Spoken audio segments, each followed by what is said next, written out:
Welcome, everybody. Thank you for being here.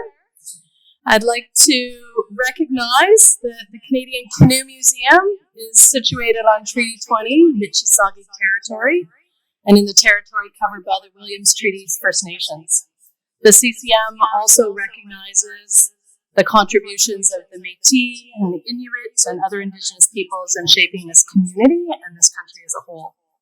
We have members joining from all across the country, and so we would encourage you to recognize the territory that you are in. Well, we are here celebrating basically the last 25 years plus in this beautiful building that is falling down around us, but it is a beautiful building, and it has done very good work for the Canadian Canoe Museum. It's really bittersweet to be where we are right now, end of an era at this location. Thank goodness we have a new location to move to, and that we have another chapter that's beginning very soon. For the last 25 years plus, there have been many people building not just an organization, but a community, and a community that all of us are part of in one way or another. And this strong sense of place that we've generated over the years by being at this location and all the different things that we've done to support it have brought together many, many stories. And we all carry more stories than we probably want to share or ever tell. But tonight, we are hoping that through honoring the story and the legacy of 910, that we can bring stories together and sort of hear what other people's perspectives have been and the stories that they're carrying forward from this particular location. And no better person to kick off the night than Mr. Raffan, who is not with us. You're not going to see him anywhere in this room. He's not going to pop down from the timber frame. Mr. Raffan is somewhere. James is somewhere, I think, Northwest Passage. I'm not sure. Who knows where James ever is?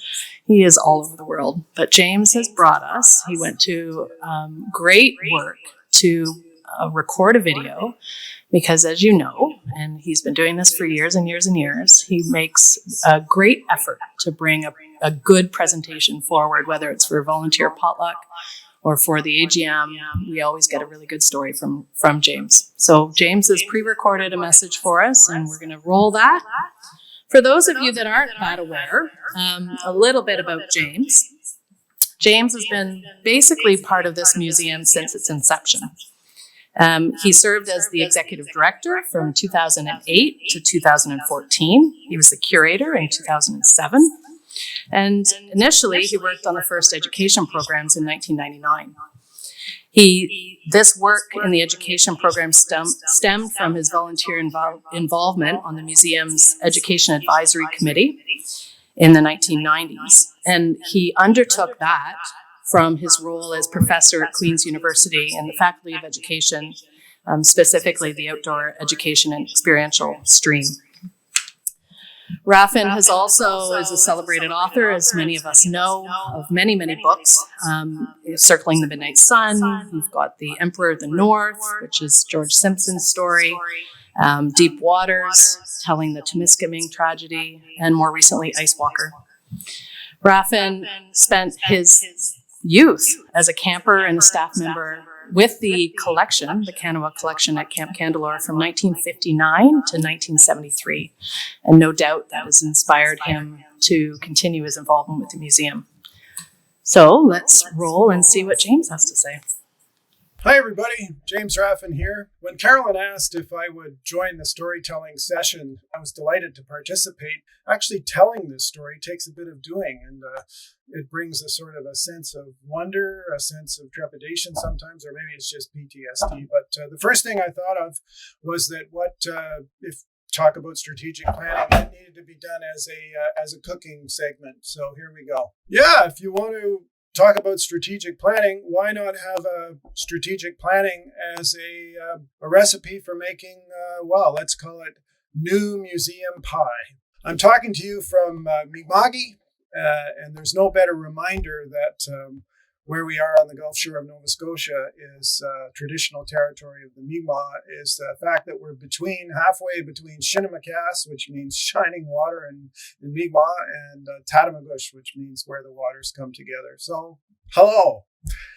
And of course, far be it from me to do anything other than have a pint at the end of the day. And I'm saying my cooking notion possibly came from Hippy Dippy Pale Ale, but it also helped me understand that when you're making something, the simpler the recipe, the better. So inspired by the water malt hops and yeast that go into great beer at the Tata Brew Company, New Museum Pie, I think, just has, if you want to make a new museum, you need four things. You need a collection. We have a collection.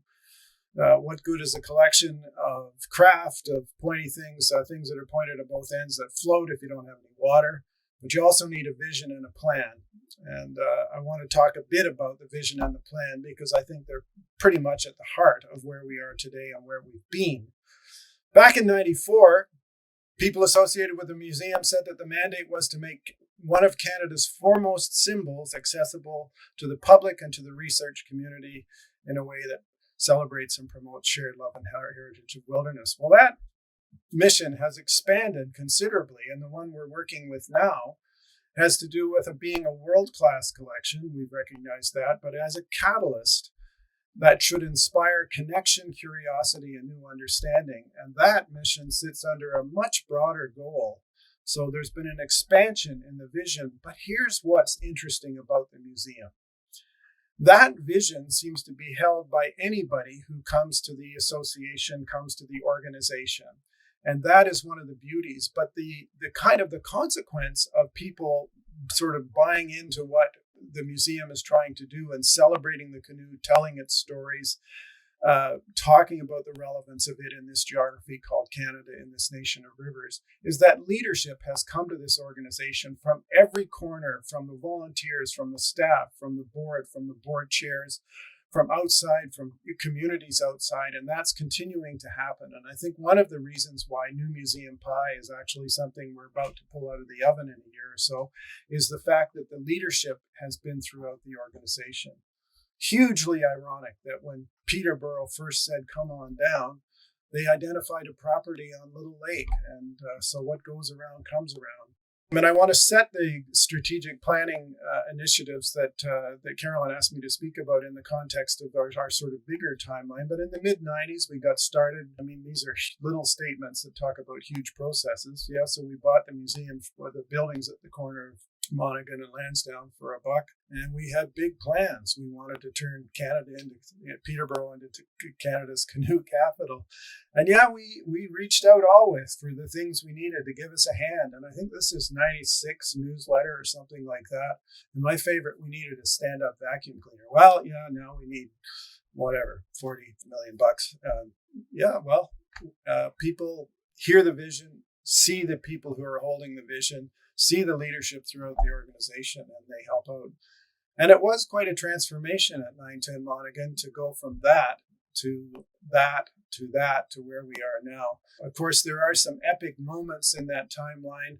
The big lift in 2000, which was money for the millennium that we got from the federal government that gave us a boost of energy. Bill Little, an industrial designer, helped chop out or give us a reason to chop out the middle of the floor. We put up the Hudson Bay post, and on it went, and we created this exhibit. And we had high hopes then, and there was momentum that actually led to a dream that went beyond the two buildings, the Weston Center and the Collection Center. And of course, that led to some, here's Neil Broadfoot's rendering of what might be between the two buildings by way of a lake and a waterfall. And, as you know, if you know anything about our history, our current planning cycle began in October 2003, when in the history of the museum, we had a hiccup that forced the board to close the doors of the museum.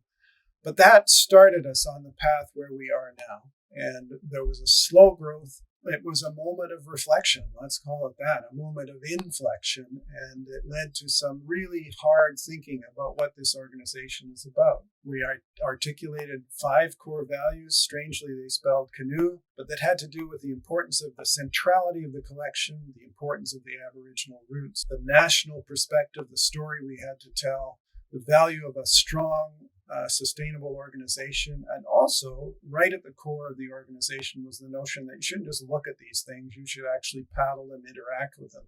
Canoe culture is a dynamic thing. And I do remember way back in those early days, the whiteboard in the boardroom, which got moved around depending on where the boardroom happened to be or what we were doing. But I remember that whiteboard with 910 Monaghan on the left side and H2O on the right side. And I think this might have been 2008 or 9.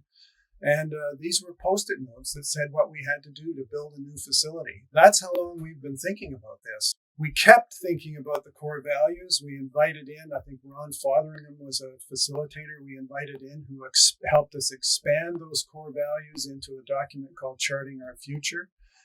And that clarification of the kinds of ways we wanted to enact our core values allowed us to do things like tart up the building, first with big letters on the side and then eventually with super graphics around the outside, but also to work on the collection and do the kinds of things internally that weren't quite so visible. But we've always been running an organization that had a programmatic end and a kind of a dreaming planning end. We built partnerships, particularly with our immediate neighbors, with our First Nations at Alderville and Curve Lake, Hiawatha, and beyond, but also with the city of Peterborough. We got onto committees that were doing the Central Area Master Plan, the Little Lake Master Plan, the Municipal Cultural Plan. We built those partnerships, and we were even so bold as to plot I think that Dick Person helped us do this, plot the 11 places in town where canoes had been built. Most of them are parking lots now, but we actually marched into a cultural committee meeting and said that the city of Peterborough actually needed a red canoe on its coat of arms. We built a national constituency too, with the help of traveling exhibit. The canoe, a cultural icon, traveled around from Yellowknife to east to west, and we got into cahoots with Mountain Equipment Co-op, National Canoe Day. Remember when CBC TV declared what the wonders of Canada were, and that led to National Canoe Day, and that was expressed all over the country. Oh, there were other initiatives along the way, and on it went. But that was a way of taking the dream and making it bigger. But that also led to more rumination and head scratching and hard thinking about who we wanted to be and how we wanted to take the organization onto the national stage. And the core values had been standing up. What we did is we actually talked about a set step-by-step sequence of initiatives that would allow us to build a sustainable organization, build a sustainable facility, and how we would do that over a 10-year period. And I won't burden you with those details, except to say that they're strangely portentous, wonderfully portentous of what we got to now. And we thought maybe we would, if everything up the stars aligned, we would be building a new museum in 2020. Well, we're not doing it in 2020. We're doing it in 2023. Who knew there'd be a pandemic and various other not so minuscule hiccups along the way? We dreamt, we talked about what we wanted, and all of this has in a way come to be because of the way in which the simplicity of the recipe and the way the organization has evolved. We have much to celebrate through our stories right now, much to work on. Nothing's perfect. It will never be perfect. Yeah, we've come a long way from CCM 1.0 to 2.0 to 3.0. My goodness, that went up in smoke, but look what came out of it. Congratulations, everybody, for getting us here. That's my recipe for New Museum Pie. As I said, I'm sorry I can't be there. I'm recording this, I think it's the 18th of August. This day in September, I think I'll be somewhere in the Northwest Passage. Adventure Canada called and said there were a bunch of wild characters from the Peterborough area, including past chair Ken Powell, who needed some adult supervision on a journey through the Northwest Passage. So that's what I'll be doing. To all of you, thank you and cheers.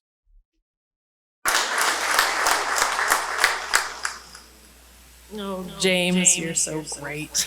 You're going to see this. Thank you very much, James. That was perfect. Our next speaker is John Eberhardt. And John is a retired lawyer and judge on the Federal Social Security Tribunal. He is a well-entrenched into the Canadian paddling scene. He founded the Canadian Canoeing Association and the International Fellowships of Canoeing Rotarians. He co-founded the Canadian Recreational Canoeing Association, which is now called Paddle Canada, and of course, Canoe Ontario.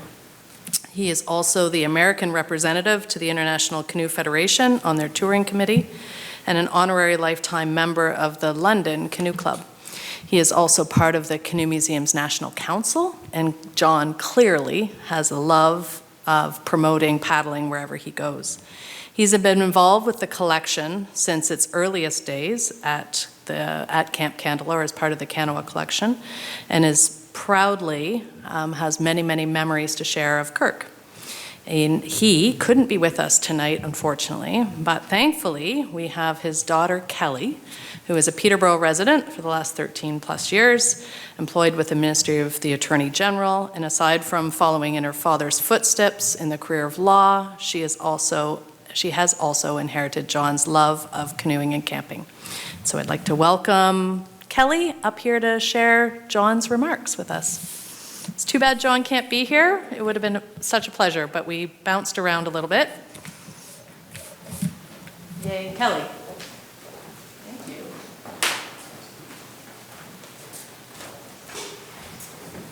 Thank you. Good evening, everybody. And thank you, Carolyn. Thank you, Kate, for the invitation today. I just want to say, speaking after James Raffan, wow, that's an uphill battle, but quite an honor. So thank you for allowing me to be here to speak for my father, John Eberhard. My father, John, is in London tonight. His heart is here, despite his absence. And like him, he is really pleased, and I am pleased and impressed with the remarkable progress that is being made on the museum build. And this has prompted my dad to respond to the storytelling invitation and spend some time reminiscing about our friend and founder, Kirk Whipper. So I'm now going to read my father's words. So when I say I'm not really speaking first person, it's for my dad. So Dad's contact with Kirk began in 1965. As a lecturer at the University of Toronto, he was also the wrestling coach, that is, Kirk was. And in the Ontario-Quebec University finals, Dad was seated as number 1, and his top 130-pound mat man was number 2. That man broke my dad's sternum in the second round.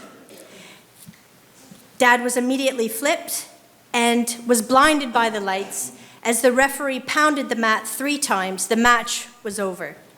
Kirk was so proud of his man, and I never let him forget that his coaching left a permanent reminder just over my heart. Indeed, it is ironic that the metaphor lasted for 45 years. Kirk was the kind of coach that left positive, indelible marks on with so many with whom he came in contact. He was a lifetime canoeing advocate, a mentor, coach, and an inspiration to so many. He was an educator, a volunteer with many camping and paddling organizations. And of course, as an avid, if not obsessive-compulsive collector of canoes.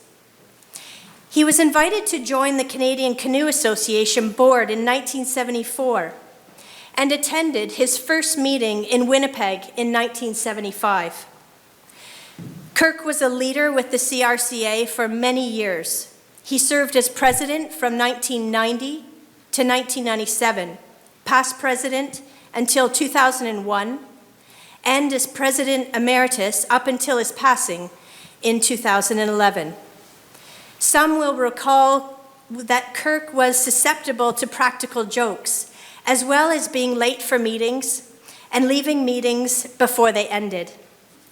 At the 1975 CRCA AGM, his friend, John Latimer, owner-operator of Camp Kilcoo, who had known him for many years, conspired with Ron Johnstone, another CCA past president, to teach Kirk a lesson about leaving meetings early. The meeting was to run between 4 p.m. on Friday to 3 p.m. on Sunday, and Kirk had advised that he had a plane to catch at 11 a.m. on the Sunday morning. Helpful as always, John arranged that the front desk would have a wake-up call for Kirk in his hotel room at 2 a.m. on Sunday. Poor naive Kirk got up, shaved, waiting in the lobby for 6 hours, could not figure out why he'd gotten up so early. We had a lot of fun on the CRCA board in those years. The organization had revenue streams allowing for 2 in-person meetings a year for all 16 members. At each of these was the live auction held each year. Yep, Kirk was the auctioneer. The meetings allowed each of us to explore Canada in different ways and places. These meetings also allowed Kirk and I to accumulate sufficient paddling miles in each province and territory to be recognized with the CRCA Voyageur Award, a plaque that both of us proudly displayed in our offices, which represented the minimum required distances in each province and territory. We had some adventurous and funny experiences. Together on the Cheakamus River, adjacent to our AGM meeting location in the Paradise Valley near Squamish, we did an unintentional Eskimo roll in our open canoe and pulled out our cold, soggy bodies ashore about 1 kilometer downstream. With some well-deserved embarrassment, we hitchhiked a ride to our meeting place. A special memory for me was when we met in Newfoundland. Kirk and I went out for a few days before the meeting. He would talk about his merchant marine days and coming into St. John's Harbor during the war, feeling a relief when Signal Hill came into view. With the help of canoeing friends, we canoed Trinity Bay. Just the 2 of us paddled to the site of a former outpost and enjoyed a shared lunch, a shore lunch, and some very fresh mussels. On the way back to Clarenville, I had my fishing line dragging behind my stern position. It was not long before I got a bite. "Fish on!" I cried. He turned just as I lifted a small squid to his eye level. He immediately got sprayed in the face. "Oops," I said, and I put the villain back in the water. Curious, I reeled it back out, and once again, it squirted Kirk. He was not a happy paddler that day, but it did nothing to affect our friendship. We laughed about that trip for years. The National Instructor schools had origins in the Canadian Camping Association, but CRCA took them over in 1975. Professor Claude Cousineau from the University of Ottawa, a member of the CCM National Council, and Kirk operated the instructors' schools for 8 years under the auspices of the Canadian Camping Association. These continue to this day with different mandates and curriculum under the umbrella of Paddle Canada. The National Standards Tests of Achievement in Canoeing Manual was authored by Claude, Kirk, and Jacques Grenier. The final 5 levels were adopted by the board of the CRCA in 1980, after much input and review from across Canada by provincial recreational canoeing associations. The history of the museum itself is fascinating. In the 1960s, Camp Candelore became the site of his growing collection, as we all know, that came to be called the Kanawha Collection. The Kanawha Collection was initially housed in what Kirk called the Candelore International Collection of Canoes, Kayaks, and Rowing Craft. The origins date to 1957, when a friend presented Professor Whipper with a dugout canoe circa 1890. Professor M.G. Griffiths of the University of Toronto donated a fine basswood dugout built by the Payne brothers near Lakefield. Others were soon added. Through the 1960s, the collection grew, as did visitor numbers to the fledgling museum. The acquisition program expanded. After 25 years of adding to the collection, the specimens outgrew its space at the camp, and a new home was needed. Peterborough was the center of canoe manufacturing for more than a century, from 1850 to 1960. And members of the local community and Trent University, together with board members from the CRCA, helped to identify this site after several others were discarded. It was logical. The small steering committee came together. I put on a different hat and acted as legal counsel for Kirk in the negotiation and sale of his collection. The local organizing committee formed a not-for-profit corporation. I recall John Jennings to be the passionate gentleman's gentleman who brought us all together. Many of his colleagues were connected to Trent University. They came together to work toward creating a center of knowledge about the role of the canoe in the Canadian culture. In 1994, the Kanawha Collection was transferred to the control of the Canadian Canoe Museum. Kirk became the logical mentor and go-to person in the expansion of the collection. He became the spokesperson and the spirit within the museum until his untimely death. CRCA was the thread that kept us together over the years.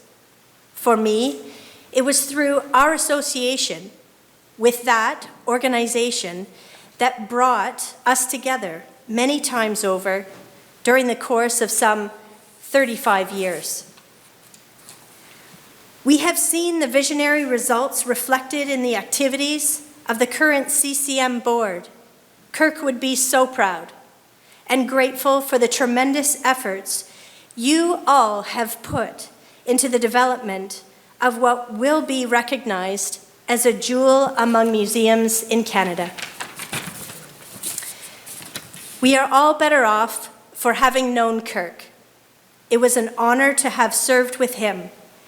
It was an honor to be coached by him. Kirk made a wonderful ambassador for canoeing over many years. His guiding spirit lives on in the collection. He will not be forgotten in the chambers of the new museum. Long live his memory. Thank you very much.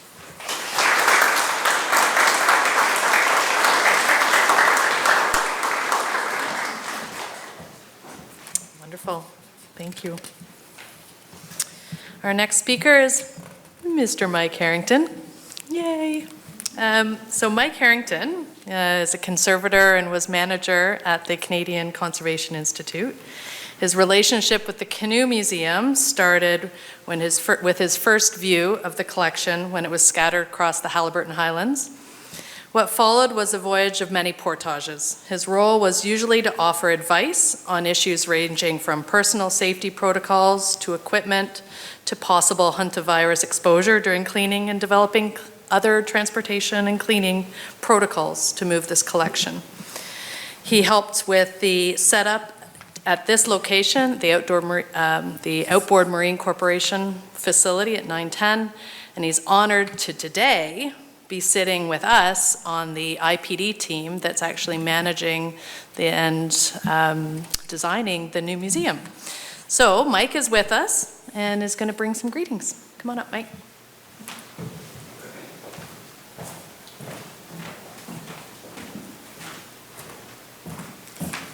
Well, it's good to see everybody tonight, and it's really difficult to know how many other people might be looking, but I'm sure they're there. When Carolyn asked me to tell a story at this evening's event, she left it wide open, which she knows is really, really dangerous. But I've decided to be quite gentle, and I thought, what is a common theme that I can share with everyone here tonight? And I realized that the one thing that everyone has, otherwise they wouldn't be here, either in person or online, is commitment. So that got me to think. So when did I find that I had some kind of a commitment to the Canadian Canoe Museum?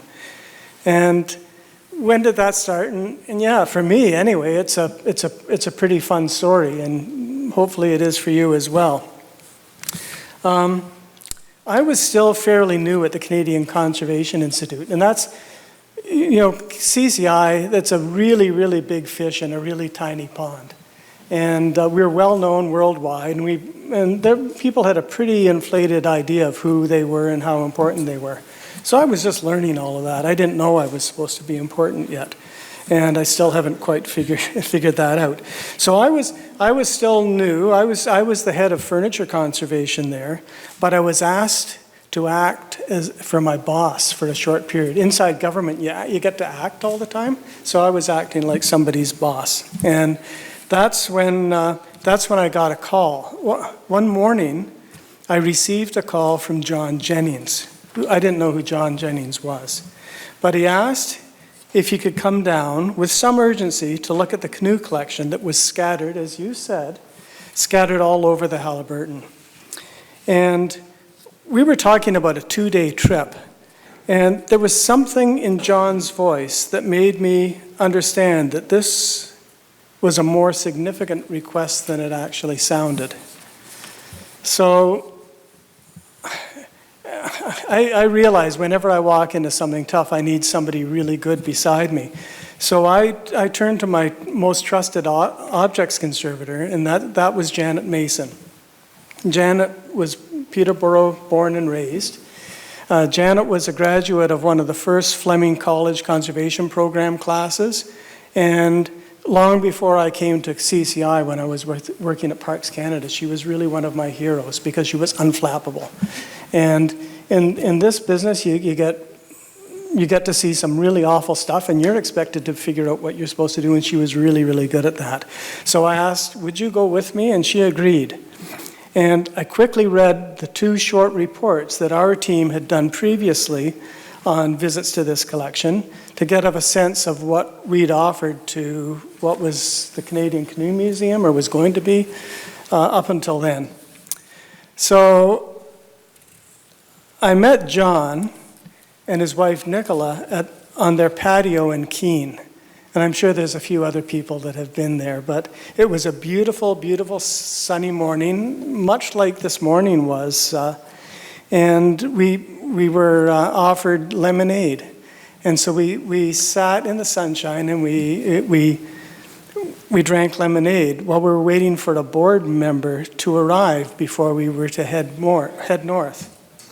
And moments later, right on time, Julia Harrison arrived in the sunshine.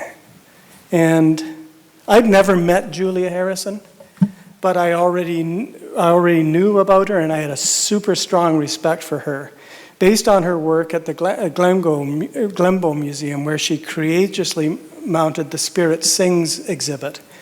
And that fielded a massive controversy in the museum community, as people really tended to misunderstand the significance of the exhibit and what it meant to bring these incredible objects back to Canada.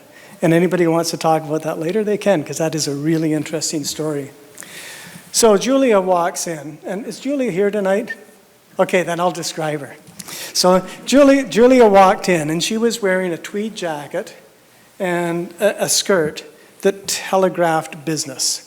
She came in, she's a very powerful, strong, beautiful woman. She walked in, we all exchanged pleasantries for a few moments, and then Julia sort of glanced over at John, and he nodded discreetly. I've learned that discretion is one of those things that John actually has in spades, but anyway, he sort of nodded discreetly. And then Julia turned to me and she unloaded. Like both barrels. She said that CCI had delivered 2 reports about the condition of the collection that were full of nice comments and platitudes, but as she put it, were not worth a piece of coon shit to the museum. I would understand later the raccoon reference a little bit later as the days worked on. And anybody who had to deal with the collection as it came down from camp, they know what I'm talking about. It became crystal clear that what the museum needed was a clear, concise, and hard-hitting report that firmly stated that the collection was at great risk in its current condition and needed to be treated appropriately and moved to a secure and permanent home. And that's how we start to move down towards Peterborough.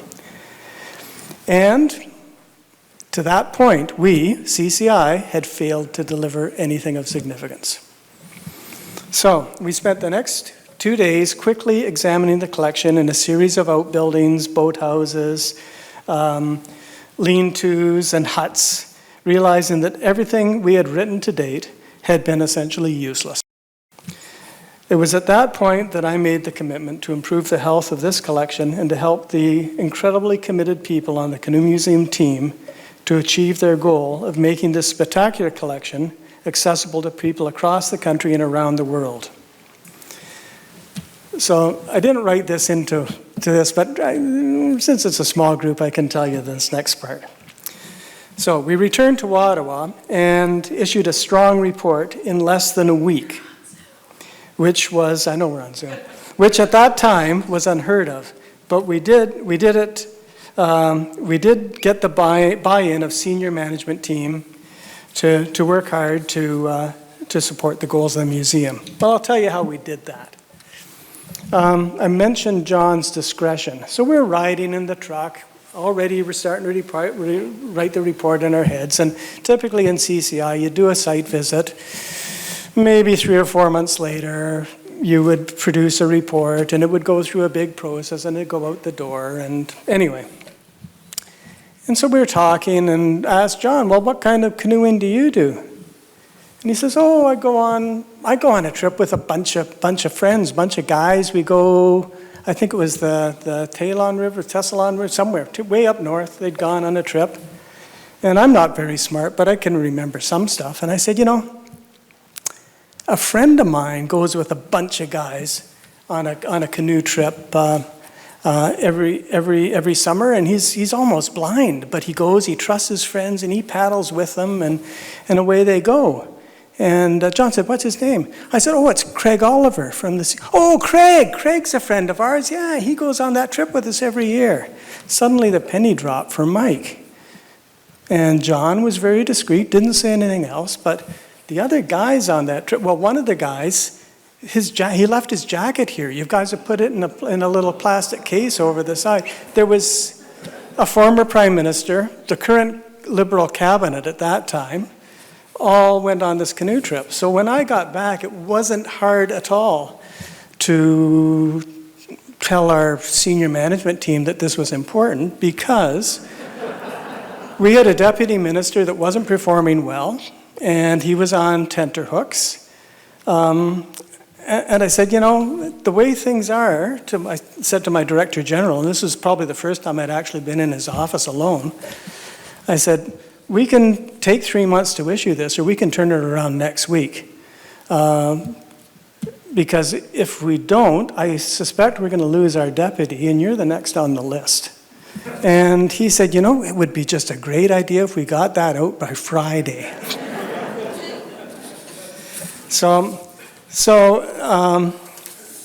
that's how we ended up actually doing something useful then, the other things that we've talked about. Yeah, we became involved in helping to move the collection down here. First of all, cleaning it and the hantavirus and all those horrible things you forget. Like, yeah, it's interesting.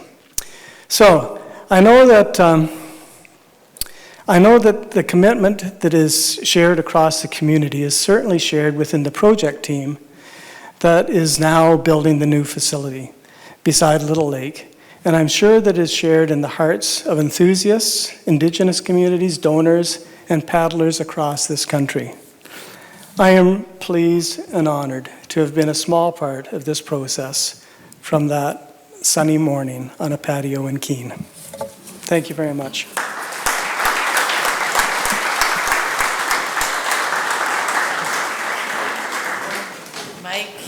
You're awesome.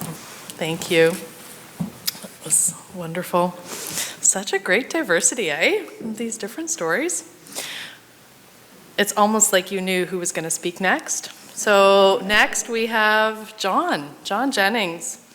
So John, many of you know John, a retired professor from Trent University, historian, long history with the Canoe Museum.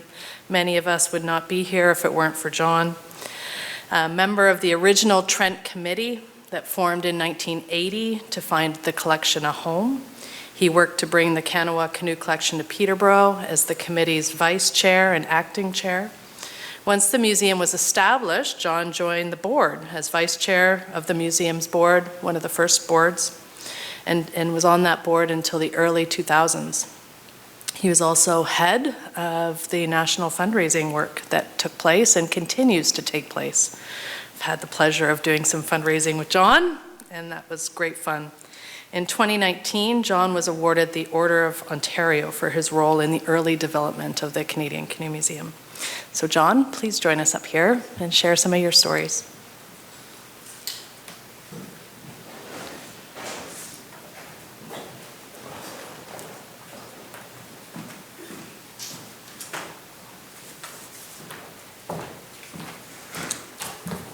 Thank you, Carolyn.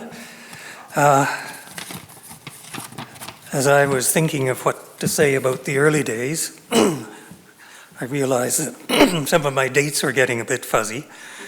And then I realized that I'm the last one that knows anything about the early days. All the rest are gone. And then I realized we are now in the age of post-truth, so I can more or less say whatever I like and who's to debate it. But the starting for Peterborough was in either 1979 or 80, but Kirk knew Bruce Hodgins through the Ontario Camping Association. Kirk had Candelor and Bruce Wanapatay. And Kirk approached Bruce Hodgins and said that the collection had to move for a number of reasons. So Bruce got very busy and formed what was Trent Presidential Advisory Committee. And that first met in December of 1980. And I can't remember all the original people on it, but Sheila Grant, who was very well known to the museum, was the secretary. And Gwyneth Hoyle, who was a long-serving board member here. John Marsh, who didn't stay around very long. There are a number of Trent students as well on that, and of course me. So we muddled along and had all kinds of meetings. And the president of Trent at that point was John Stubbs, who was an avid canoeist. So he was very much on side with all of this. The original idea was to try and find a place on Trent lands. So happily that didn't happen. But in 1984, Bruce Hodgins went on sabbatical. So I took over as acting chair of this committee just in time to have to go and tell Kirk and the Kanawha board that it was all off. They wanted to have a place on Trent land, but have their board in total control of everything. And that was a non-starter. So there was a sort of tortured period, certainly in our minds, as then Kirk approached Port Hope and Haliburton. And for the next few years, that was to be where the Canoe Museum was to be divided between those two centers. And that all fell through. And I think it was in 1988, but thereabouts, that Kirk came back to Bruce more or less yelling help, because at that point, the collection at Port Hope was stored in a warehouse belonging to Eldorado Nuclear. And they, according to Kirk, anyway, they essentially just chucked all the craft out the back door into a parking lot. So I went into high gear and found a number of Trent barns around the community. And this was on a very temporary basis. We weren't receiving the collection at this point. But we said that we would help out and rescue all of this because it's such an important thing, obviously. So I think it was 1988 that I got a bunch of students and a few faculty from Trent, and we went and started gathering up these craft and putting them in different barns. Alf and Jean Cole's barn, Bill Hunter, Sandy Lockhart, these professors at Trent. And then we had an event at the lift lock. Actually, it was, if I remember right, it's when we inducted Walter Walker into the museum's Hall of Fame as our first canoe builder emeritus. And we talked about this to a smallish crowd, but afterwards somebody came up to me and said, I have a chicken barn that isn't being used. So that begins the story of the famous chicken barn, and I haven't breathed properly since. And I remember poor Nicola got shanghaied into helping me build all kinds of things to put the craft up in the chicken barn, and we'd go in with an Electrolux and clean the grunge off mostly the kayaks, I guess. They got the worst of it, and I won't dwell on this because it was really quite nasty. But then, and the other one, a friend of mine who I had competed against a lot with in horse events came up to me at a horse event and said, what are you up to now? And I said, I'm involved in this canoe museum. And he said, when is Kirk going to come and get his canoes? And he had another barn.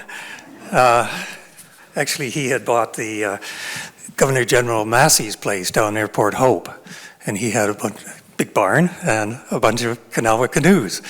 So I gathered another collection of Trent students, and off we went. So around this point, and I think this is such a wonderful turnaround. We had, by this time in the early 90s, changed from a completely Trent group on our committee to having much more influence from the city of Peterborough. And Jamie Benedictson from Trent was our first chairman of the new Canoe Museum, but Don Curtis then became the second one. And about this time, we decided that we really wanted the land at Little Lake, and this would be about 1990. So Jack Matthews, who's our executive director, Jack and I went to City Council to ask for what is known as the Johnson property, where I notice there's something springing up there now. And we pitched our case, and City Council gave us the property. And then one of the councillors sort of waved his finger at us and said, but don't come back and ask for a nickel. So things have certainly changed since those days. I'm fuzzy on why it all fell through. It had to do with Orca and floodplains. And at that point, it was thought that you couldn't really build a museum there. And at about the same time, the property here came up, and Les Groombridge, who had been the CEO here, was involved with our museum board, and he got us all of this for $1. And I had to spend another $1 for the back building. But there it was. And then we were muddling along. None of us knew how to fundraise. Jack Matthews was the only one who had a clue about it, and he resigned. He came back later, but he resigned early. And then on a Friday, I think it was, I got a call from an old friend of mine from Calgary, where I grew up, Fred Mannix, and he said, why aren't you coming? And I said, to what? And he said, didn't you get my invitation? And his daughter was at Queen's, and she was having her 21st birthday party there. So Nicola and I were able to go, and off we went. And at dinner, by absolute pure chance, I sat next to Fred. Fred's my oldest friend. We grew up across the street from each other. I sat next to his younger brother, Ron, and we got talking away, and he said, what are you up to? And I talked about the Canoe Museum, and Ron said, oh, what's Fred done for you? And I said, nothing. I couldn't ask a friend for money. And I thought his eyes were going to pop out of his head. And he said, you're the only one of Fred's friends I've ever heard of who hasn't tried to hit on him. And he just grabbed me by the arm, and out we went and started talking about the Canoe Museum. And after that, Nicola and I came back home. 3 times, I think it was, in the middle of the night, calls from Ron Mannix. The last one, how long's your runway? And in the next couple of days, in he came with his Learjet to have a look at the museum. And I arranged lunch with the mayor, and he had a look around here. And shortly after that, he sent the Learjet back for a group of us to go out to Calgary to have a sort of think tank about the Canoe Museum.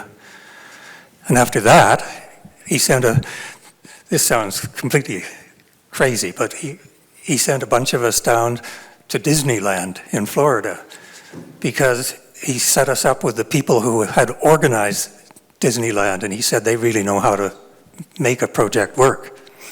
And he was right. But that was, I would argue, that's the turning point. Because shortly after that, he got in touch with me and said, you find the best executive director you can find in the country, and I'll pay the first 3 years. And that's when Don Curtis and I made a trip to Discovery Harbor and found Bill Byrick, who clearly was one of the very best we could have possibly found anywhere. So we now had an executive director, and we actually had a bit of money. And after that, this was very, very secret at the time, and he said, this is out of my back pocket. My wife doesn't even know about this, but at this point, the big issue was ownership of the collection. And Kirk Whipper obviously wanted considerable money for the collection, and we simply weren't able to raise that money. If any of you know anything about fundraising, it's almost impossible to raise money for a debt. But our chair at that point, Jamie Benedictson, from some anonymous source, found $100,000 and said, this is good for until the end of the year, and then it's off the table. And I knew that Kirk would not take $100,000 for the collection. So I wrote Ron, and he matched it, and Kirk agreed for the $200,000. And then, and this is important, we did not buy the collection. The arrangement we made was that Kirk would gift the collection to the nation, and that we would pay $200,000 to him for his out-of-pocket expenses, which he could get reimbursed by the tax people. So that's the deal that was made. And he actually agreed to it in our living room. And then fast forward a wee bit, and I've talked about the going to city council and so on. But then we get to the period of the millennium. And in 1998, the Mannix collection of companies had their 100th anniversary. The whole Mannix Company started in 1898 with 2 horses and a plow that did railway grading and built up and up and up. And in 1998, to commemorate the 100 years, they gave away $100 million, which then was the largest private donation in Canadian history. So I went out for that and came away with 1 million of the 100 for the Canoe Museum. And because we had that, and so recently that we hadn't spent any of it yet, when the Millennium program came up, and we got, because of being able to match the Mannix money, the largest Millennium grant right across the country, 1,057,000. And we were all ecstatic, of course, and a wee bit puzzled that we got so much. And then I remembered that the woman that had come from the Federal Millennium Agency to look at the museum had brought her dog with her. And as we were going through the back building, it pooped. And I thought, okay, that's maybe part of it, that she was so embarrassed about her dog. But I will end with the note that it is a rather sobering thought that federal poop is partly the reason that we're here. And I'll leave it at that.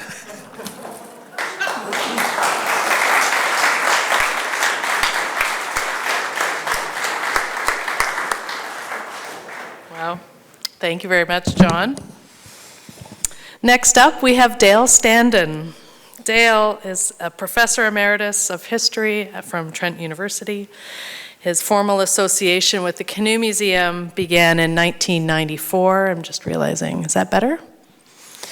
When he joined the Canoe Museum's academic committee in the early exhibit planning exercise. In 1998, Dale joined the board of directors, worked on the development of the Millennium exhibitions, which is what you see here today, and assisted with museum tours.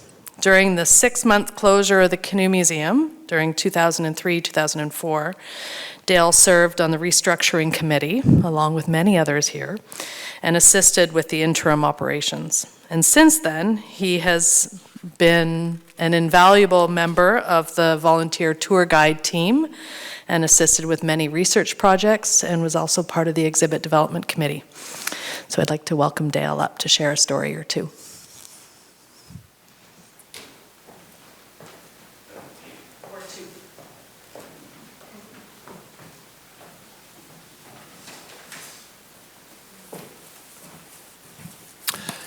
Thank you, Carolyn.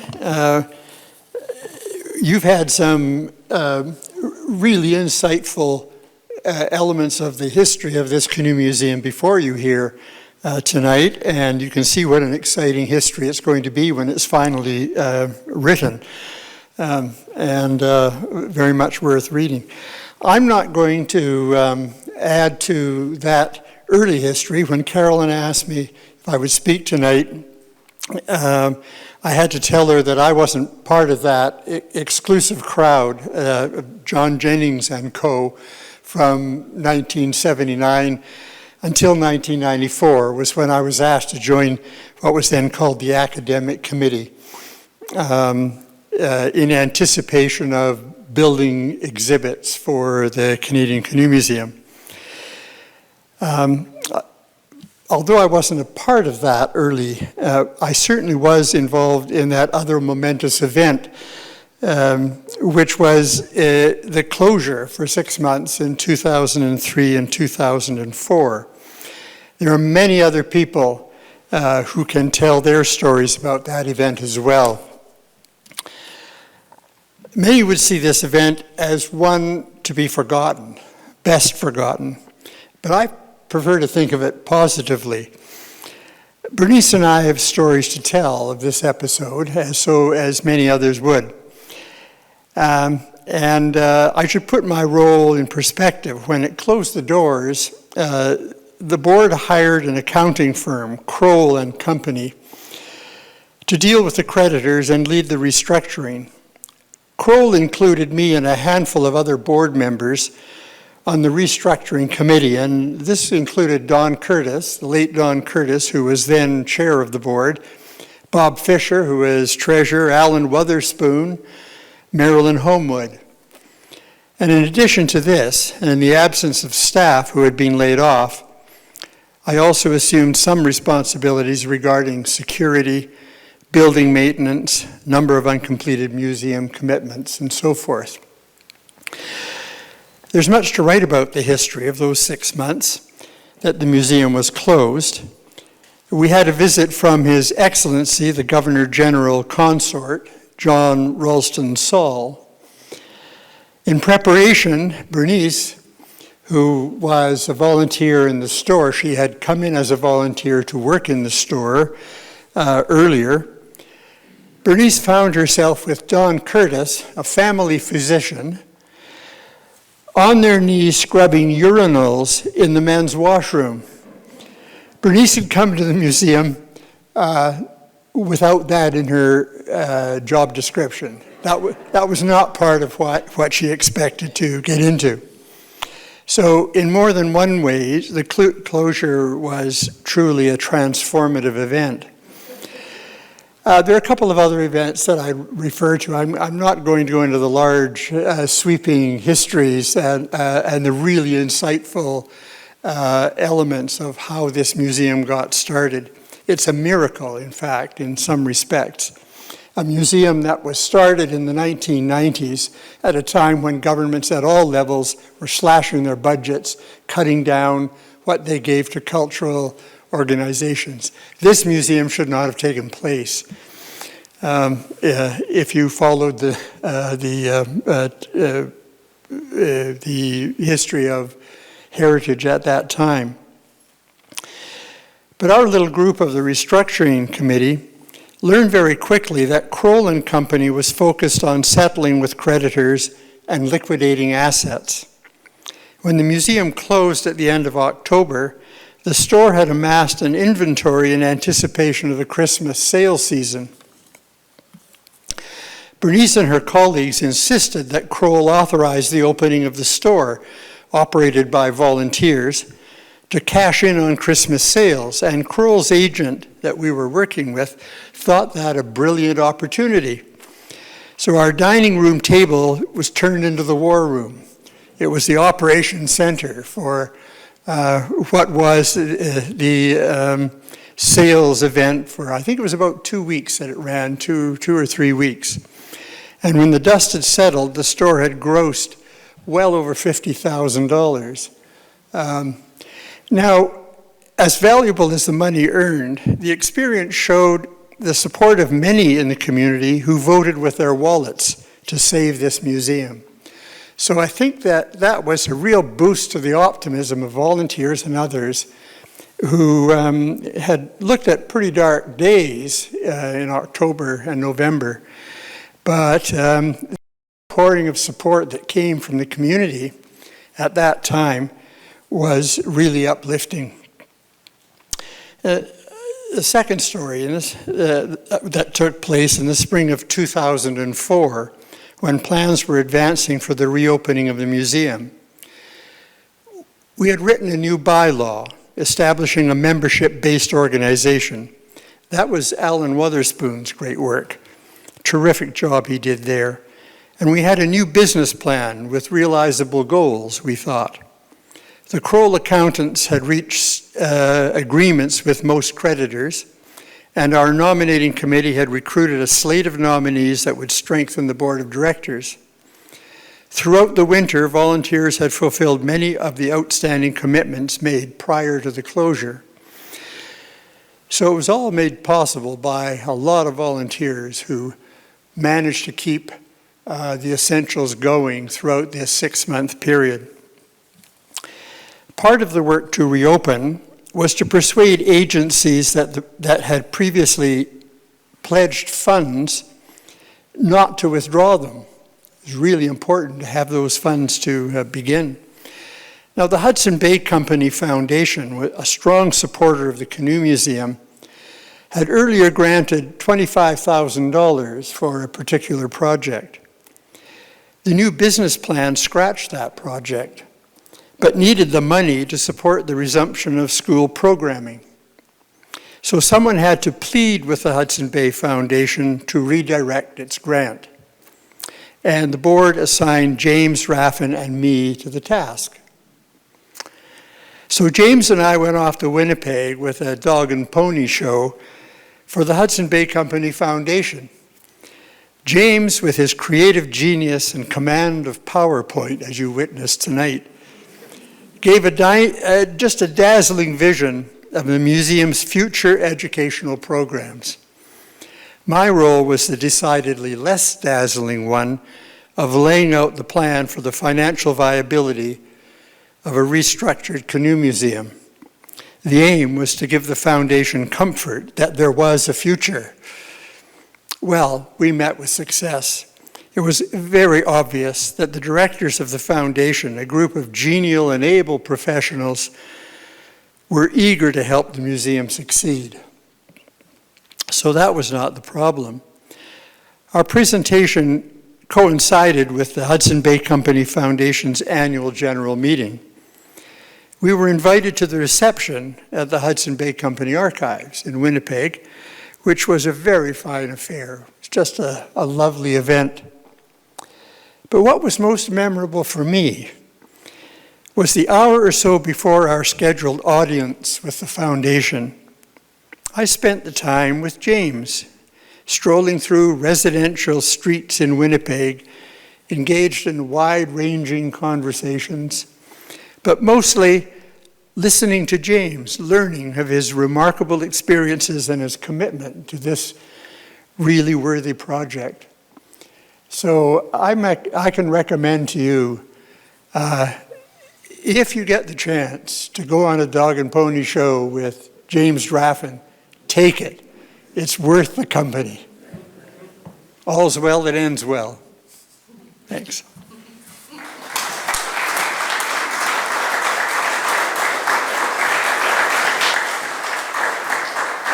Thank you, Dale.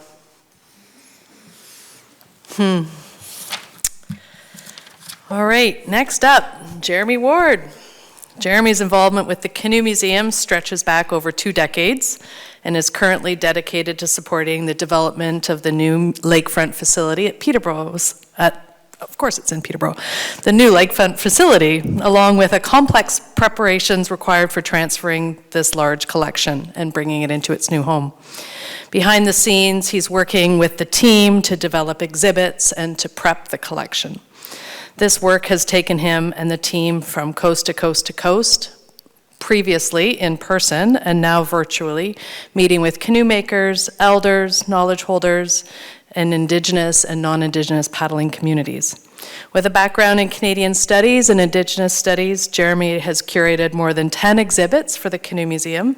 His journey also includes traditional canoe building and cabinet making, and has researched for and been featured in several documentaries for the Discovery Channel, BBC, and The Nature of Things. And here's Jeremy.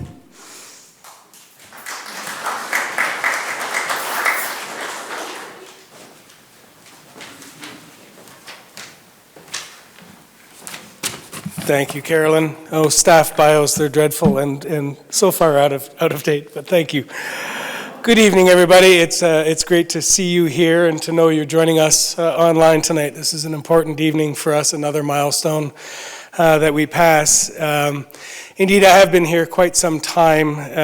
My first involvement with the museum was actually in 1996.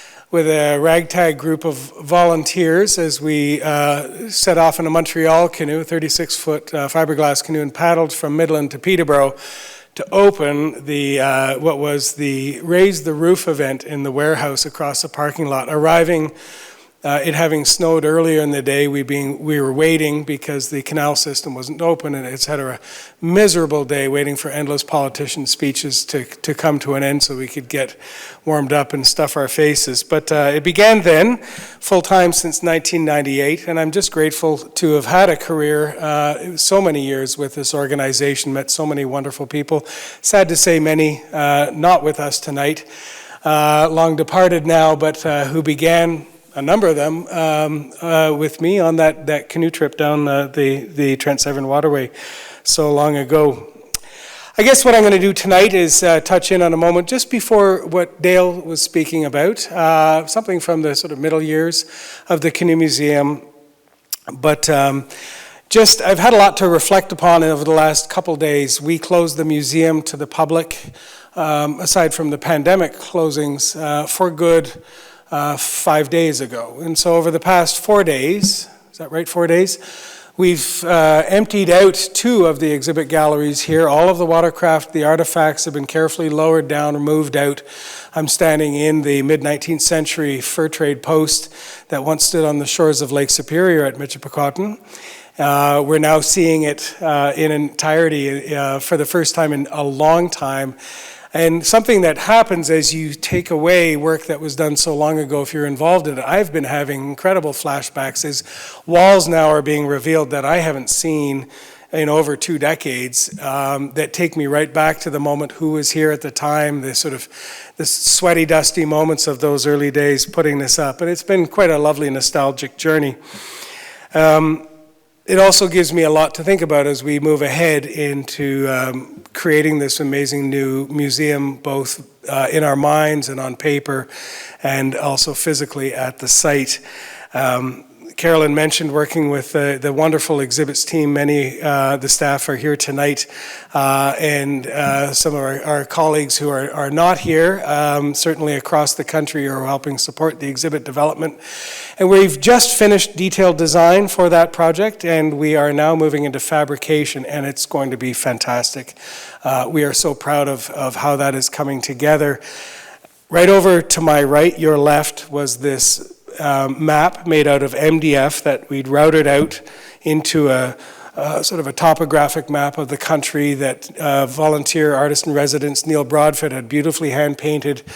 Bill Byrick, former executive director, had drilled out all of the locations of the fur trade posts, and we wanted to do this cutting-edge fiber optics. This was new and pretty swanky at the time.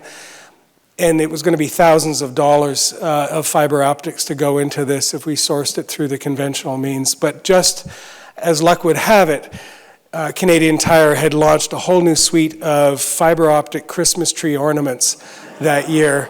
And so rather than thousands and thousands of dollars of fiber optics in the technology that would run the drivers for these, that when you pressed a button, you could see which fur trade posts were operating in the 1700s versus the 1800s and so on. We pulled it all off for $70 in this rubbish we picked up from, and it's the only thing that's electronic in this entire museum. We do not have good luck with electronics here. It was still working when we took it out yesterday.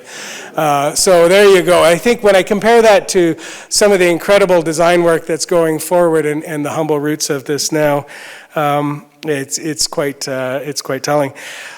Hard to pick a particular story, but I think one that stands out in my mind because it sort of synchronized with the history of this organization was in the early 2000s. We just finished the incredible work development through the Millennium Grant that John was referencing earlier. We'd completed the Preserving Skills Gallery, one of our 2 workshops here at the Canadian Canoe Museum. Hands-on learning, hands-on doing, teaching, has always been part of the DNA of this organization and, of course, of canoe and kayak culture everywhere. You're never too far from the need or the knowledge to how is it made, how does it work, because you're going to need to know. And so we just finished that. We had this ambitions of canoe builders in residence, workshops and courses being taught in that space, and we thought, well, let's kick it off with something grand. Aside from my days in Canadian Studies and Indigenous Studies, I had a side hustle in canoe building of different methods, learning from different builders, and we thought, well, let's start with something big. We'll make a 36-foot birch bark Canolds Maitre, a Montreal canoe, the largest of the fur trade canoe fleet, predominantly made around Shawinigan, Trois-Rivières, Lac-Saint-Pierre, down in Lower Canada, along the St. Lawrence River. These would be the huge fur trade canoes that would carry 4 ton of payload of European or trade goods up to Lake Superior, where they'd be dispersed into smaller canoes for points west, and they would return with furs. The reason for this is that there's so much interesting historical information about these canoes.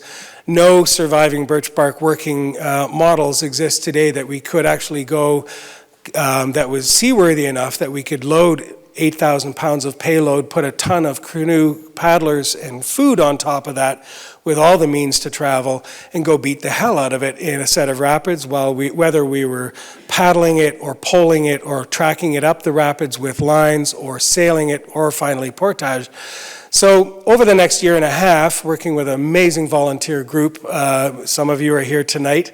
That's how long we've been working together. This would be 2001. We were harvesting materials for this canoe, preparing these materials. This is about 1 kilometer of spruce root that is peeled and split to lash all of the seams together and the gunnels and all of the other components.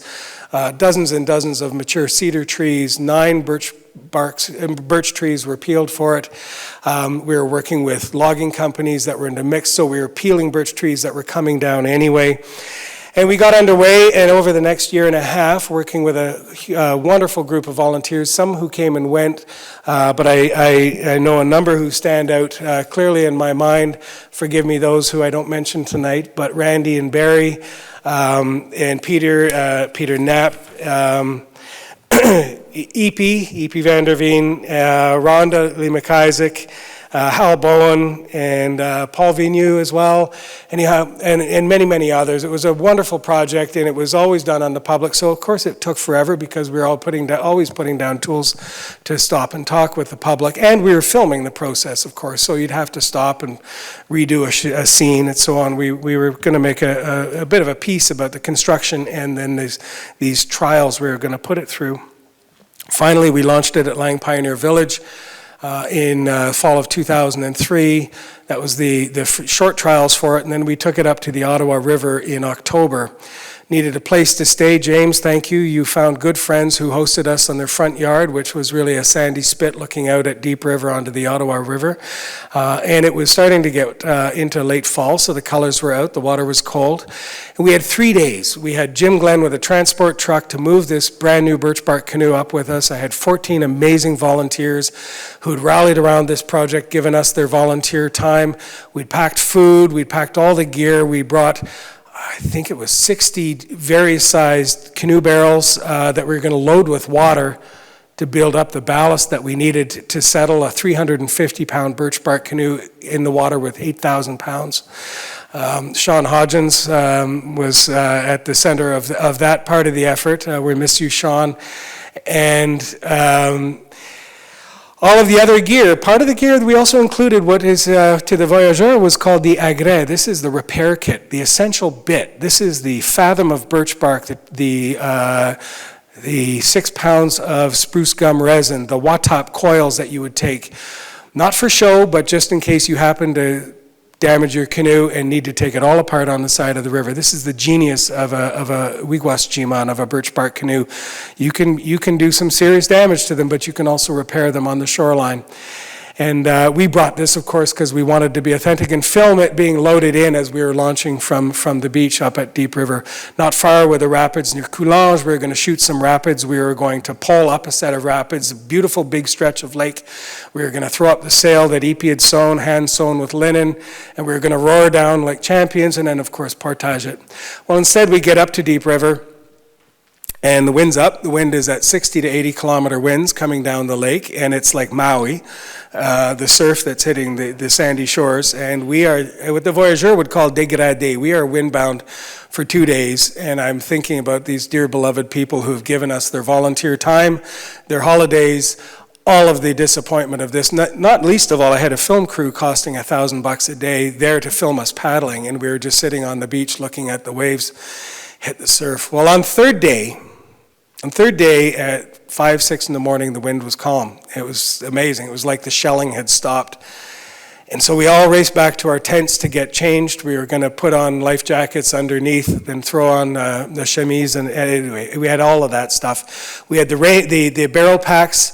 We threw them in empty. We loaded up the canoe. 3 of us paddled it around to the point where we were going to film the launching. On this beach, we were going to load up the agré with everything else, but of course get the ballast down first with the water. The wind was calm.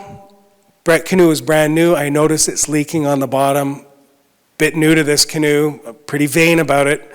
Thought, well, we have time, I'll just flip it up to the sun as it's just coming up over the mountains on the Quebec side. We'll dry the belly out. I'll get some new pitch on that bottom seam before everybody gets down to the canoe. Run up, we get into our canoeing gear. And Barry, you came up to me as I was changing in the tent, and you said, bad news, the wind is back up and the canoe is not where we left it. And there she was on the beach, not at all near where we left it, and it had rolled the canoe because I'd flipped it up like a lean-to to dry the belly out so the pitch would bind, and it had rolled down the beach, bridged over a hollow, and snapped in half. And then it started to blizzard. Now, in the context of all this, I should also mention one other important bit of news that was important for all of us in this community, staff included, which was we were building this amazing outdoor learning center here in the parking lot. We were in a capital phase. We'd gone through an important event in the fundraising community, certainly, not least of which to the broader community for health reasons. SARS had come through, and the capital campaign was certainly in struggles at the time. We knew that there were financial implications to the organization. There we were with this brand new canoe doing this interesting project up on Deep River. Halfway through those 3 days, I get a phone call saying, museum's closing on Friday, it's Wednesday today. When you're done, come in and clean out your desk. And we felt sort of like astronauts on orbit being told, well, the 2 main runways for the space shuttle have just closed. You see if you can find somewhere else to land. And there we were now with a broken canoe. What were we going to do? Well, we limped off this poor beach, feeling rather sorry for ourselves. I told the film crew to take a hike. We all had a little cry on the beach. Jen, you remember this. This was devastating. But then in the spirit of things, all the volunteers, we rallied in the staff. We stripped out the ribs and the planking. This is back to the genius of a birch bark canoe.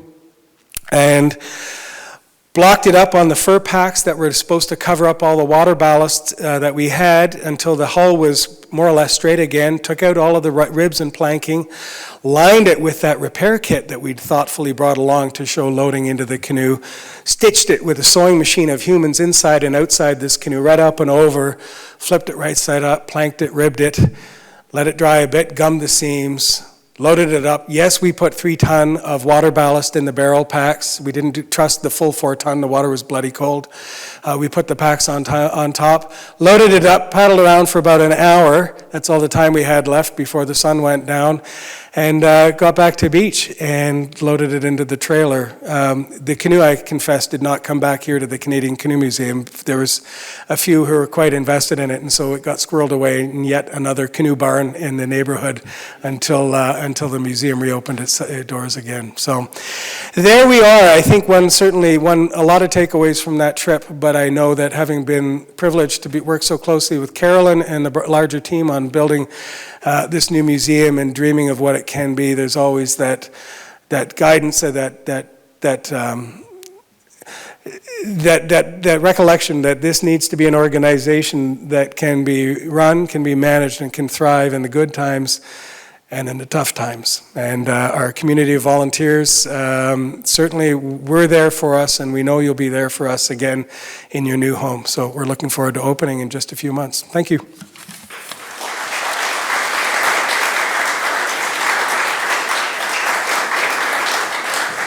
So great.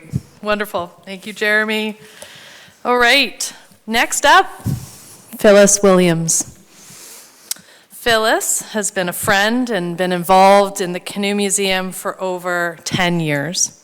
She has graciously given her time and attention to the Canoe Museum for special events, for fundraising efforts, in an advisory capacity from a First Nations perspective, assisted with the first selection of the new museum design, and while ensuring Indigenous peoples are engaged in the new museum development. She's assisted with speaking engagements, events, opening exercises, and land acknowledgements when called upon. Phyllis is a current member of our National Council and is this year joined us on the board of directors, which is excellent.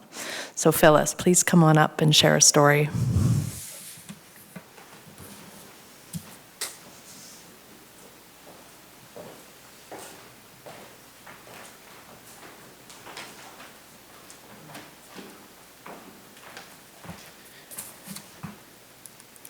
Miigwech for those stories. It really enlightens us when we hear that history. Carolyn, you took some of my wind here.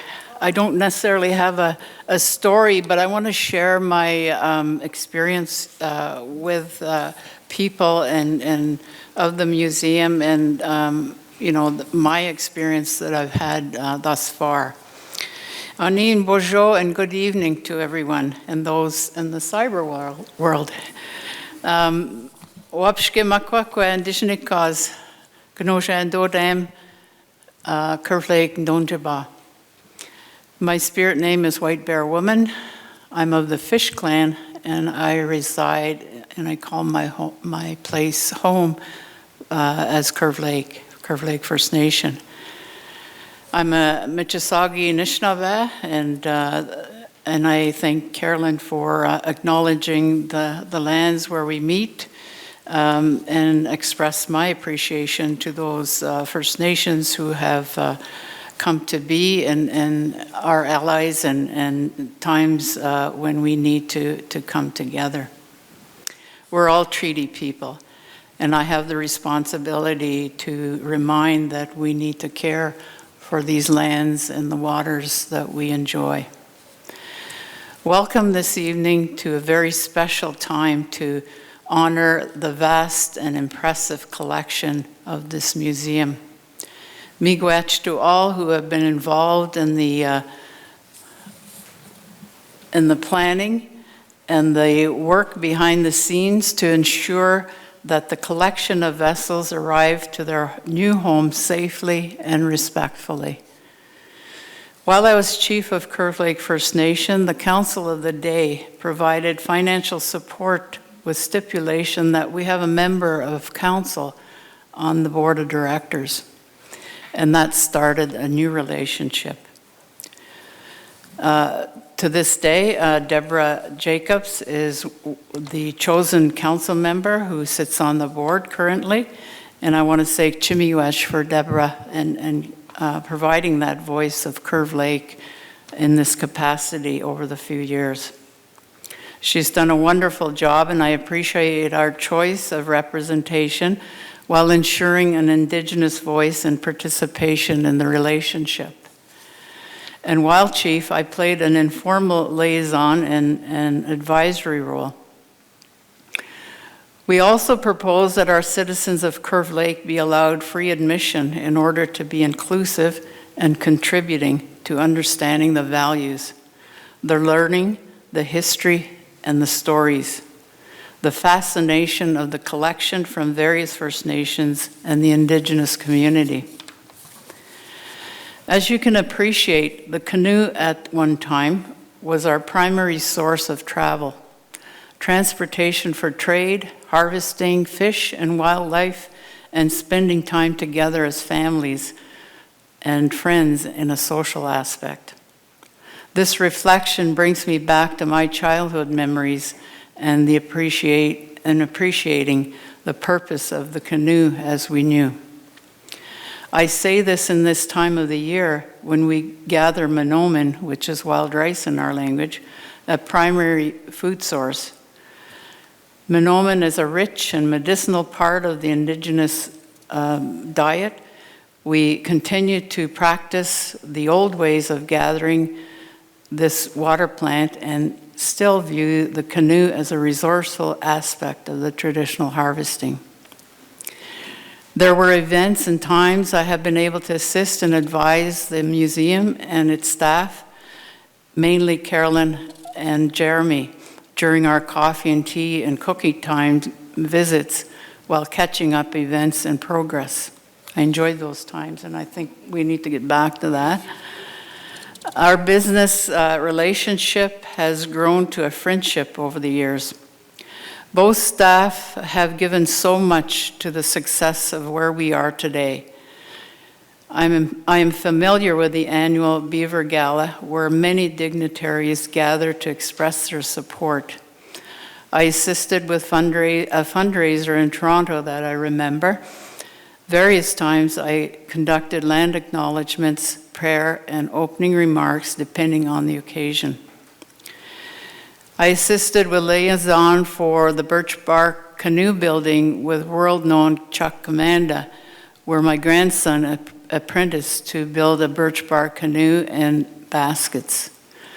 I have respected friendships with James Raffan, who has no hesitation sharing his many experiences on the lands and waters. The canoe journey he and others coordinated to paddle to Ottawa, and I think that was called Connected by Canoe. During the time, there was a lot of flooding occurring. My grandson Cole was also part of this experience, and he still speaks highly of this time while sharing and participating in this life-changing experience. I helped to promote the journey of understanding amongst our local First Nations, a canoe trip hosted by the Rotary Club and various other entities to educate both Indigenous and non-Indigenous youth, sharing time in the canoe, the waters, and the lands, while incorporating various traditional teachings. These times are only a snapshot of how I've come to be involved. Victoria Grant became a friend while I was working in the city of Toronto some years ago. And now you're board chairperson. How's that for friends and relations and staying steadfast? I am deeply inspired by the inclusion of Indigenous culture and the representation for what will become the new museum. I want to express appreciation and miigwech for my involvement. I feel we are a family and believe in this work, and we are doing to care and honor those historic vessels. And the rewards, the lasting and respectful relations we share, and friendships that continue. Miigwech, and thank you for listening.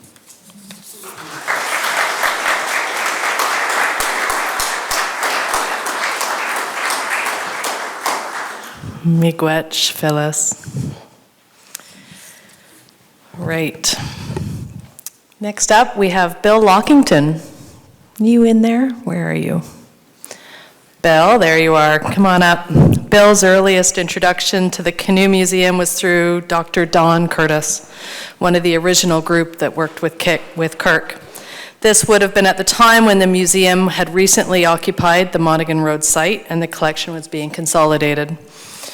He was initially an advisor to the organization and during a difficult time during its development. He then became more involved to stabilize and reorganize the museum's financial affairs, including restructuring with the assistance of the city. Bill has been a director on 2 separate terms and been involved with the capital campaign, event fundraising, and lots of other assistance. Bill has also been an incredible advisor and friend to me over the last number of years, and I am eternally grateful for the work that Bill has done for the museum. Over to you, Bill.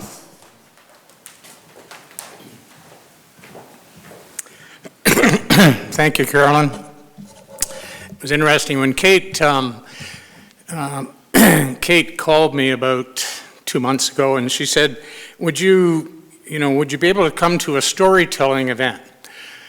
And I said, well, what stories could I possibly tell? I mean, there are many that are far better versed, in the history and some of the things that have happened. But I said I would, and then I had to cancel because I'm supposed to be boarding the ship in Nunavut tomorrow morning with James Raffan. Obviously, I'm not going to get there, and for a number of reasons was not able to go. But nice to see James on the screen tonight, and I'm sure we're going to share this. It's been interesting for me tonight to listen to some of the history. And as long as I've been involved with this organization, you know, you think you know the organization fairly well. The history, Kirk, Don, all the people that, you know, have passed through these doors and others, and you think, you know, I've got a pretty good understanding of this. And yet here we sit tonight, and we hear things that we've never heard before. And we hear things about people that we've never heard before. John, your part about the Johnson site and the politician saying, don't ever come back for $1 more. I'm going to talk about that a little bit tonight. Because my involvement with the Canoe Museum has been, I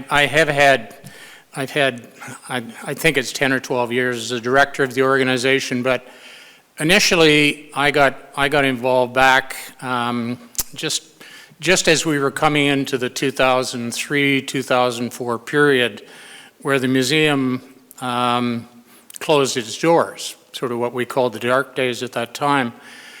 And John mentioned about hiring Kroll and Company and a very skilled restructuring fellow named Paul Casey that I knew. And I was first asked at that time, you know, what do we do? The doors are closed. How are we going to manage the debt? How are we going to settle the debts? How are we going to get the doors back open again? And restructuring firms don't come cheaply, believe me. And we didn't have a lot of, I mean, in the big picture, when you think of it today, we didn't have a huge amount of debt. But it was in many places, and it got to the point where some people just weren't willing to live with it and permit an in-house, what I'll call an in-house restructuring. So I was asked to advise the board at that time, and I had suggested that we would call Kroll and Company, who I was aware of, but we needed money. How were we going to pay for the restructuring? And through what I think at that point was the start of a longer-term relationship with City Council. I appeared before City Council and asked them to provide us with $50,000 towards the restructuring cost. And it's funny, talking to John a little earlier tonight, I said the years sort of fade a bit, you know, and you wonder when was that, you know, but one thing I can remember so crystal clear was standing in front of City Council that night and asking for $50,000 to restructure, to permit a restructuring exercise to take place for this museum. And looking back on it, I think one of the things that impressed me at the time was that I think this was the first time that our City Council ever really appreciated that this could be a national icon in this community. And that initial support that they gave us, I think, as some have mentioned tonight, it was a turning point. And in many respects, it was a turning point, because it established that relationship, the restructuring, although it took some time, and not without difficulty, it did get done. The doors reopened, and all the aspirations that we had before, they were renewed and continued, and it was really important. But I will never forget that evening, the questions, and the fact that City Council saw fit to provide that money to let the restructuring take place. That show of confidence was really important.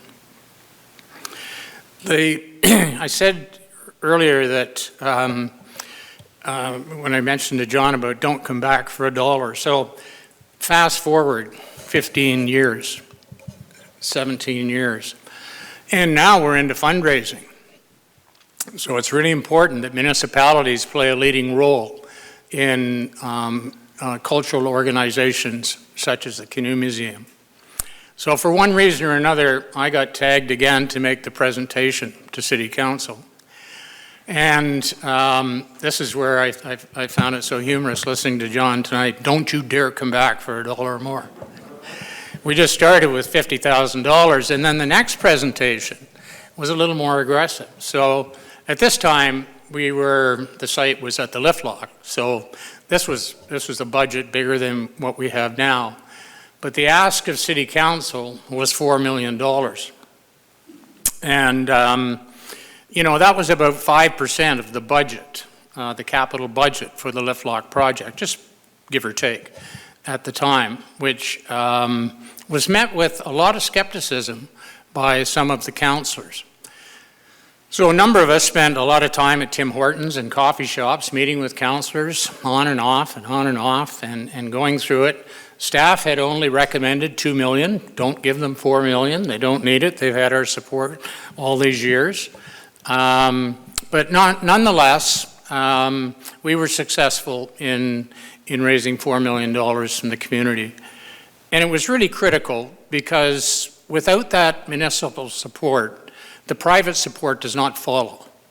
And the first thing that private donors look to is they say, what's your municipality doing? And we really had to stress that you know, you could put this project at risk in terms of the private donor without the full consent to the ask. So they did, and they've held to it. They've been really good.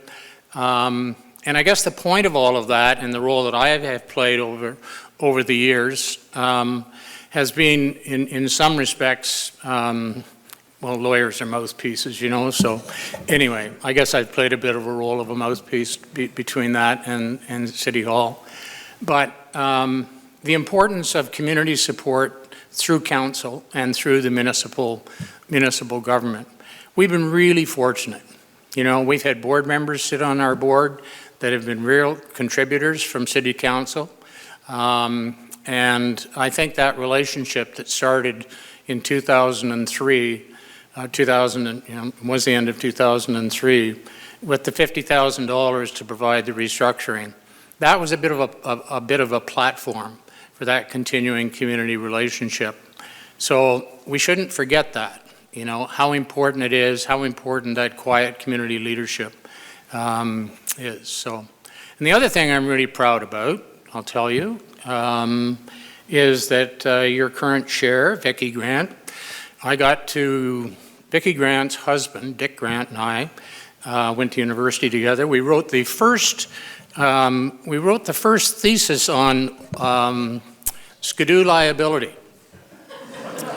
Now that tells you I should be about 90 years old, but in any event, I'm not. But I met Dick, and then subsequently, about, I guess 15 years ago now, I met Vicki through board work when we were both board members of Community Foundations Canada. I was fortunate enough to follow Vicki. She was the chair of Community Foundations Canada, and I followed her in that role. And I mentioned the Canadian Canoe Museum so often at Community Foundation meetings that they finally got tired of me. But the best thing that happened was that I was able to drag Vicki Grant to Peterborough, and that I will look on as the biggest accomplishment I ever made for the Canoe Museum. So, thank you.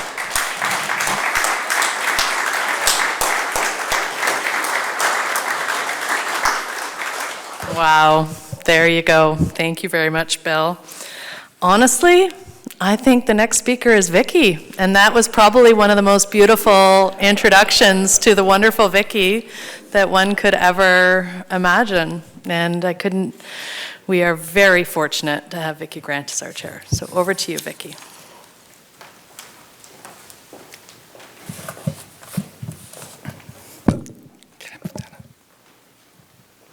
Buju, Kwekwe, Victoria Mackenzie Grant, Indigenous Cause.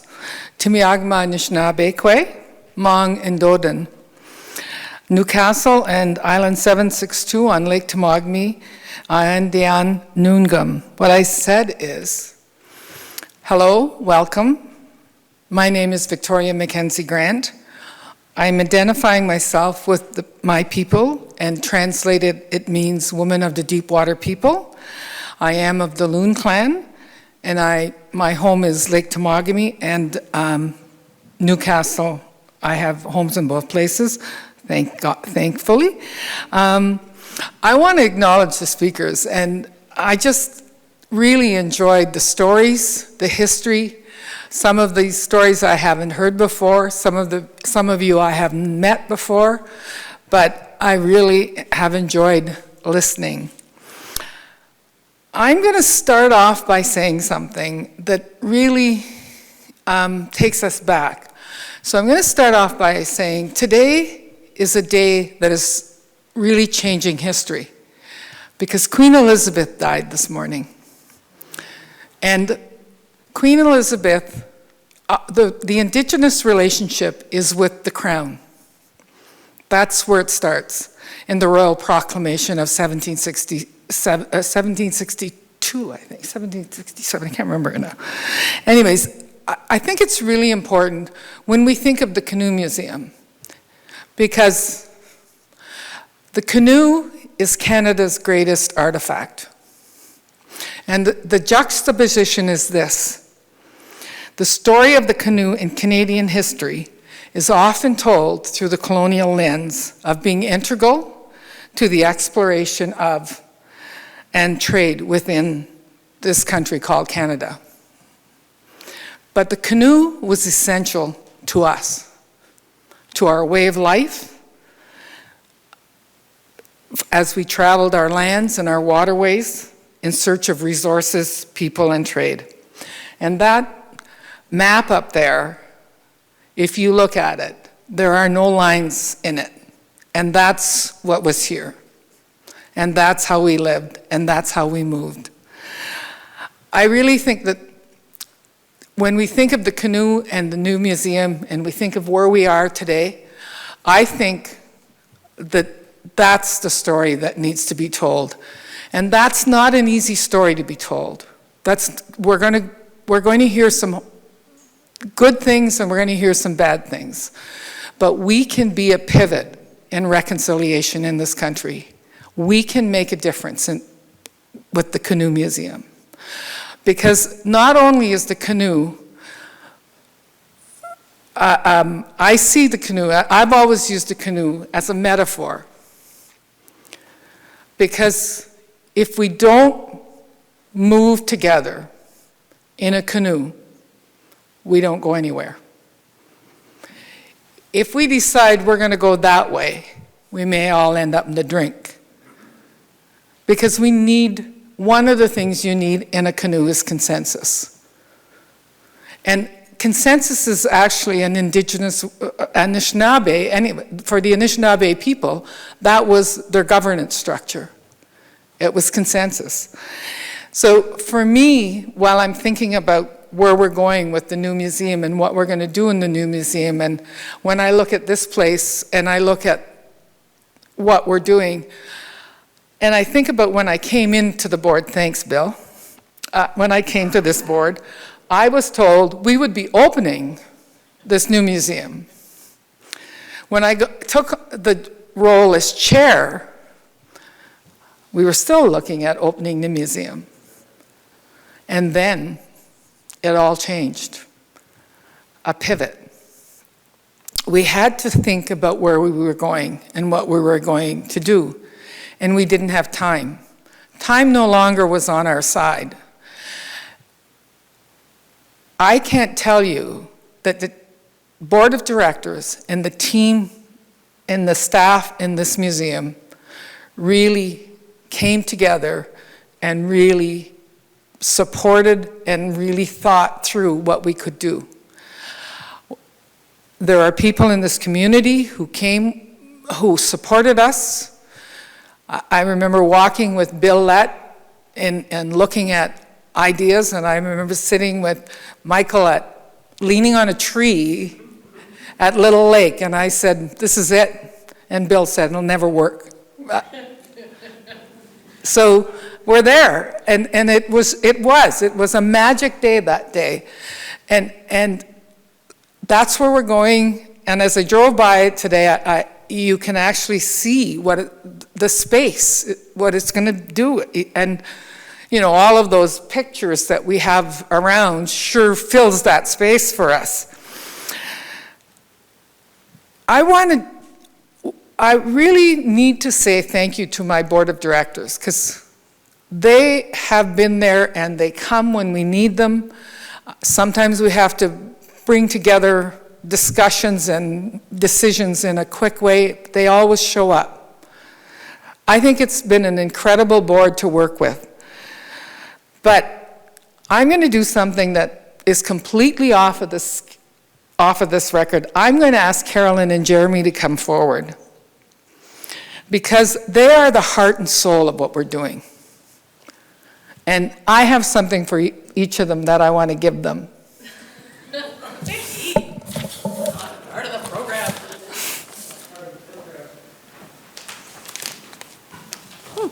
What's this? It's a little gift for both of you. And Carolyn's card, I say that she is the heart of this organization. It is her dedication and her passion that keeps us going. And when I watch her, I never see her say, "We can't do this." I can see sometimes disappointment, but she always comes through with her passion. And Jeremy, without Jeremy there beside her, I don't know what she would do, because I think Jeremy really probably hears things that we don't, and that's probably good. And so with the both of them, I just have given them a little gift, which I'm going to ask them to show you, because I think it's fitting.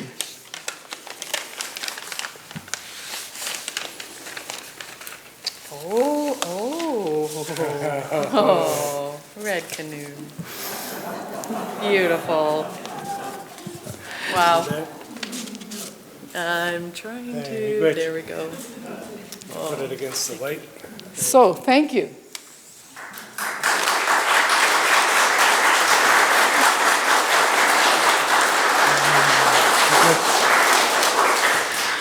And that's all I have to say. So thank you very much. And thank you for all being here. And I'm supposed to introduce Carolyn, and I got this long thing that I'm supposed to say about her, but I'm not going to say that, because we all know who she is.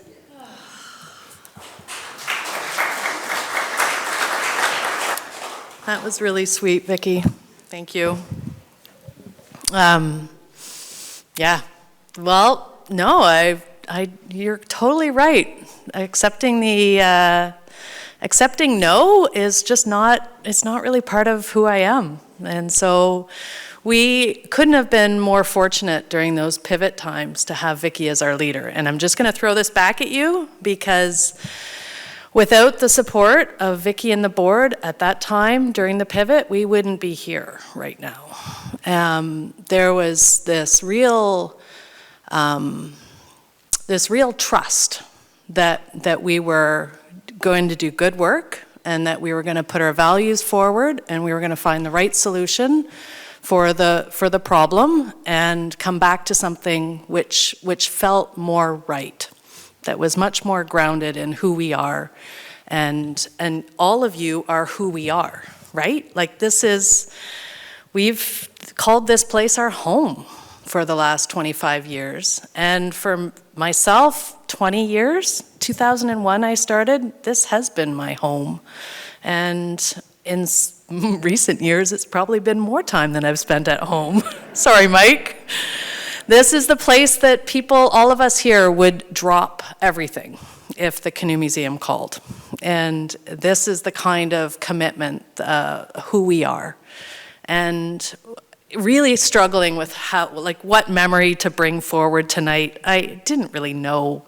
There's so many memories, right? There's like crazy memories, like Bernice, you cleaning the urinals reminds me of like 2 days ago, asking a guy on the porch to pick up his feces before he left.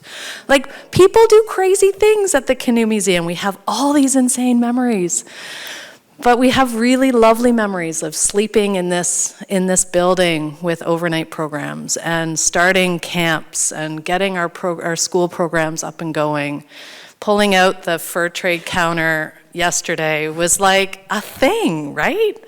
That was where most of us worked for many, many years. That's where we ran programs for years and years and years.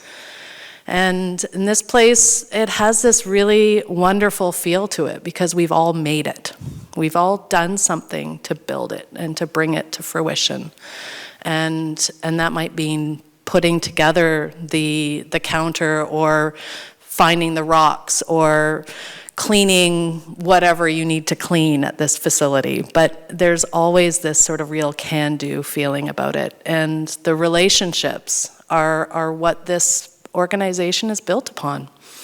And it's why for the pivot, when we were thinking about how are we going to restructure this, it came back to the relationships.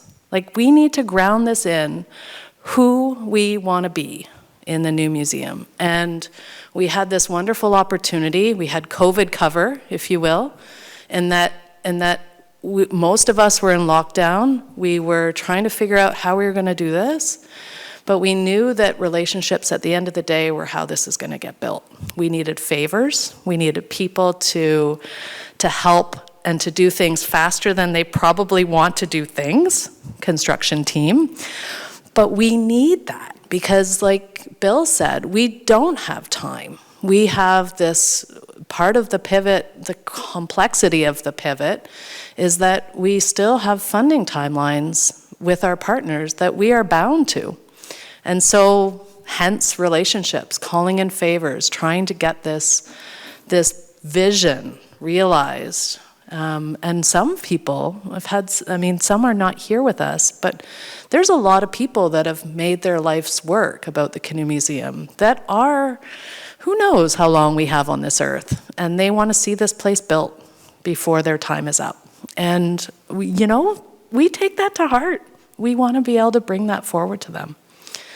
So my memories, honestly, I have so many. One of my favorites, if I could, is like actually driving around the countryside. This is sort of something I like doing anyhow, but driving around the countryside when we didn't have a site and really looking at anything and everything that had water beside it and trying to figure out if that would be a good place for the Canoe Museum. We got led up this crazy Armour Road north of, north of the golf course, I guess it was. It was like this, basically a dump site, which we said, no, that would be a bad spot. We're just leaving a really awful site. We looked at Parks Canada's headquarters building and their maintenance yard. That would have been all right. We were told that we should go check out joining up with the Peterborough Museum and Archives up on the hill. That's nowhere near the water. Crescent Street, near the Art Gallery of Peterborough, Del Quarry Park, we could take that over in 12 years. I'm sure that would go over great. Park Hill Road at the canal, there's a ditch, it actually is like a ditch there with some water in it every now and then that we should go check that out. We went to Trent University and looked at the point that we used to stash a dock there. We thought maybe we could we shoehorn a building onto this property? Man, we looked all over the place. Navy Club, of course, had come up, but not the Navy Club. Beavermead, could people give up their soccer fields? Maybe. Why do we need so many soccer fields? Doesn't everybody need a canoe museum? We were kindly invited down to look at Serpent Mounds with Chief Carr, with Lori, who showed us around, and we looked at that property, and oh man, in another life, that'd be a beautiful spot for a canoe museum, maybe a satellite. And then naturally, we just kept coming back to Johnson. We just kept coming back to this property. And every time we walked it, it was like, this is it. It's it. And it's like Vicki said. Vicki said to Bill and Michael, do you guys remember that? We need to make this happen. This is where the Canoe Museum is going to go. And when Vicki says that's what's going to go, that's what's going to happen.